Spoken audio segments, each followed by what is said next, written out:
Assalamu alaikum, barkanmu sake saduwa da ku a cikin sabon bidiyo.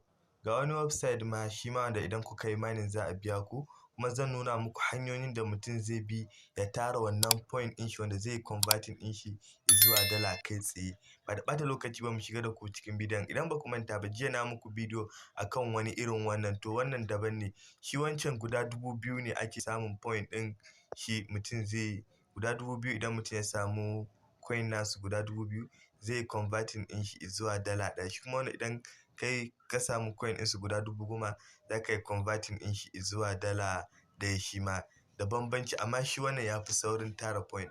Ba da ɓata lokaci ba mu shiga da ku cikin bidiyo. Idan ba ku kalla wancan bidiyon ba, a ƙarshen bidiyon nan za ku kalla wani bidiyo ya bayyana, to sai ku taɓa kan shi. Kuma zan nuna muku hanyoyin da ake samun wannan coin ɗin. Idan kuka tsaya kuka kalla bidiyon nan daga farko har zuwa ƙarshe, zan nuna muku hanyoyin da za ku bi ku tara wannan coin ɗin da wuri domin ku yi withdraw ɗin kayan ku zuwa wallet da kuke da buƙata. Ba da ɓata lokaci ba dai mu shiga da ku cikin bidiyon. Zan ajiye muku link in register in a description board, da ban san description board ba kuma zan ajiye muku link in wancan da na yi bidiyo a kan shi jiya, ko da ya kasance za ku iya yin register, to zan ajiye muku link in yanda ake link in na jiya kuma da wannan link in gabaki ɗaya zan haɗa muku a description board. To sai ku taɓa kan da ban san description board ba, kawai sai ku taɓa kan sunan wannan bidiyon da kuke gani kamar haka, sai ku taɓa kan da aka rubuta muku more nan. To kun ga wannan link ɗin shine wanda na yi bidiyo a kan shi jiya. Da farko zan ajiye muku wannan link ɗin bidiyon da kuke gani, ni zan ajiye muku link ɗin registan shi. Na biyu kuma zan ajiye muku link ɗin wanda na yi jiya a kan shi. Na gama yin loading, fuska na farko da zai nuna muku shine wannan, sai ku ɗan jira shi ya gama yin loading. To a daidai nan wajen za ku ga gunda aka rubuta muku registration ɗin nan, sai ku taɓa kan shi. Bayan kun taɓa kan shi, ga daidai nan wajen da aka rubuta muku login ɗin nan, to a daidai nan wajen za ku saka sunan ku ne. Kamar yanzu almisali zan saka sunan wannan channel ɗin Hikima TV, kamar yadda kuke gani. Bayan na rubuta Hikima TV a daidai nan wajen, to sai na saka email address ɗina. To sai na rubuta email ɗina kamar haka, hikimatv@gmail.com, kamar yadda kuke gani. Bayan kun rubuta, to a daidai nan wajen da aka rubuta muku password ɗin nan, to sai ku rubuta password ɗin ku.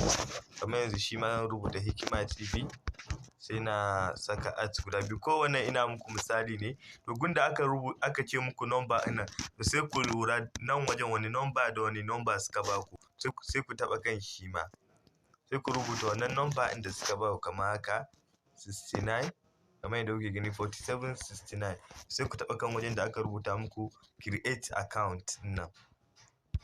To kuna gama yin register, fuska na farko da zai nuna muku shine wannan. To a daidai nan wajen za ku ga gunda aka rubuta muku collect nan, amma za ku ga wannan bai irgawa, ko sai ku taɓa kan gunda aka rubuta muku collect. Za ku ga sun ba ku guda 5,000. To me za ku yi next? Abin da za ku yi next, za ku ga waƴansu avatar a daidai nan wajen, to shi za ku dinga tattaɓawa kuna siyan wa'annan avatar ɗin. Wa'annan avatar ɗin su ne wanda za su dinga muku mining, suna tara muku wannan coins ɗin. Kamar yanzu kun gani ina da coin guda 658. To kawai zan taɓa kan wajen buy ɗin nan. Kun ga gabaki ɗaya wa'annan na riga na siye su. Zan taɓa kan wajen buy ɗin nan. Wannan shine hanya na farko da ake samun kuɗi da shi. Zan nuna muku kuma hanya ta biyu wanda shi ma ake samun kuɗi da shi. Kun ga yanzu na riga na gama siyan wannan. To kuma haka za ku bi gabaki ɗaya ku siya har kuɗin ku ya ƙare gabaki ɗaya a daidai nan wajen. To wace hanya kuma ta biyu wanda ake samun kuɗi da shi shine hanyar referral. Duk mutum ɗaya idan ka gayyato za su baka wannan coin ɗin nasu guda 500. To ya ake gayyato mutum? Sai ku taɓa kan wajen finance ɗin nan kamar yadda kuke gani. Bayan kun taɓa kan wajen finance ɗin nan, to za ku kwafa wannan link ɗin. To duk mutumin da kuka gayyata za su ba ku wannan coin ɗin nasu guda 5,000. To kuma da zaran ka gayyato mutane 10 zuwa 20, automatic za ka iya cire kuɗinka, za ka cire dala ɗaya kai tsaye zuwa wallet ɗin da kake amfani da shi. To hanya kuma ta uku da ake samun kuɗi da shi shine hanyar da mutum zai saka kuɗi. Amma ban ba ku shawara kowa ya saka kuɗi, amma ga wanda suka saba harkar platform, to za ku iya saka kuɗin ku a ciki. To sai ku taɓa kan wajen finance ɗin nan kamar yadda kuke gani. To bayan kun taɓa kan wajen finance ɗin nan kun gani, in kaman kuna son ku saka kuɗi to gashi nan daga kan dala ɗaya ne abin da ya yi sama abin da za ku iya saka. Kun ga idan kuka saka dala ɗaya za su ba wannan coin ɗin nasu guda 10,000 shi ke daidai da dala ɗaya. Kun ga nan kuma idan za ku cire kuɗi to kamar yanzu al misali idan za mu saka ton ne to kawai sai mu taɓa kan wajen ton ɗin nan za su ba mu wallet address ɗin da muke so. To bayan mun taɓa a daidai na wajen to sai mu saka adadin abin da muke son mu tura. To al misalin kamar na ce ina son na saka na dala 2 ne to kun ga na saka dala 2 kun ga zan samu coin ɗinsu guda 20,000 ga ton ɗin da zan tura musu nan. Sai na taɓa kan wajen top up ɗin nan. Za mu ɗan jira shi ya gama yin loading. To bayan na taɓa kan wajen top up ɗin nan kun ga gashi nan sun bani wallet address. To wannan address ɗin da suka bani to sai na copy shi kamar haka. To bayan na copy shi sai na shiga cikin ton keeper. To bayan kun shigo cikin ton keeper sai ku taɓa kan wajen da aka rubuta muku send ɗin nan. To sai ku yi pasting ɗin wannan address ɗin da kuka kwafo a daidai na wajen amount ɗin kuma koma baya domin kar ku yi kuskure. Wannan amount ɗin da kuke gani to sai ku janyo shi ma nan ku taɓa kan wajen copy ɗin nan kamar yadda kuke gani. Bayan mun taɓa kan wajen copy shi ma sai mu pasting ɗin wannan amount ɗin da kuke gani. Bayan mun yi pasting ɗin wannan amount ɗin a daidai na wajen to nan wajen da aka rubuta muku comment ɗin nan to me za ku yi wannan momo ɗin nan da suka ba ku to shi za ku kwafo shi to sai ku saka shi a daidai nan wajen. To shi sai ku saka shi bayan kun saka shi sai ku taɓa kan wajen continue. Bayan kun taɓa kan continue sai ku saka pin ɗinku shikenan automatic. In kaman kuna son ku cire kuɗin ku za ku yi amfani da ton keeper ne to shi ma za ku taɓa kan wajen da aka rubuta muku receipt ɗin nan. In kaman kun tashi cire kuɗin ku to sai ku taɓa kan wajen copy sai ku koma cikin website ɗin kamar yadda kuke gani. Bayan kun koma sai ku koma wajen finance ɗin nan.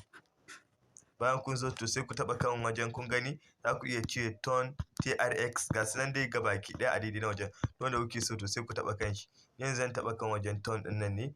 To bayan na taɓa kan wajen ton ɗin nan kafin nan dai da farko za ku saita wallet address ɗinku ne.